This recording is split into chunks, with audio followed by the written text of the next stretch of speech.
Hi friends! இன்னைக்கு நம்ம என்ன வீடியோ பார்க்க போறோம் அப்படின்னா, எக் கேப்சிகம் பொரியல் தான் பார்க்க போறோம். நான் வந்து இது மண் சட்டியில தான் செய்ய போறேன்.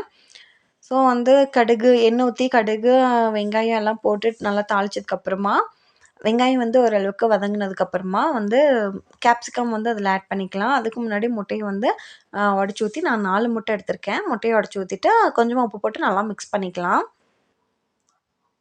இப்போ வந்து கேப்சிகம் வந்து இதில ஆட் பண்ணிக்கலாம். கொஞ்சம் லேட் ஆகுது இந்த மண் பாத்திரத்தில சமைக்கும்போது. ஆனா டேஸ்ட் வந்து செம்ம டேஸ்ட்டா இருக்கு. வேற லெவல் டேஸ்ட்டு. கண்டிப்பா இந்த மண் பாத்திரத்தில வந்து நீங்க ட்ரை பண்ணி பாருங்க. ஏதாவது ஒரு ஃபுட்டு. ஸோ லைட்டா உப்பு போட்டுட்டு ஏன்னா முட்டையில கொஞ்சம் உப்பு ஆட் பண்ணியிருக்கோம் இல்லையா? ஸோ அதனால கேப்சிகம்ல லைட்டா உப்பு போட்டுட்டு நல்லா வதக்கி விட்டுலாம். இப்போ வந்து பீட் பண்ணி வச்சிருக்கிற அந்த முட்டைய எடுத்து இதில ஊத்திக்கலாம். ஊத்திட்டு நல்லா மிக்ஸ் பண்ணிட்டு ஒரு 2 மினிட்ஸ் அப்படியே கிளறி விட்டுக்கலாம். ஏன்னா மண் பாத்திரங்கள்லாம் ரொம்ப சூடாக இருக்கும்ல, அதனால மீடியம் ஃப்ளேமில் வச்சே நம்ம கிளறணும். ஸோ அப்படியே கிளறி விட்டுக்கலாம்.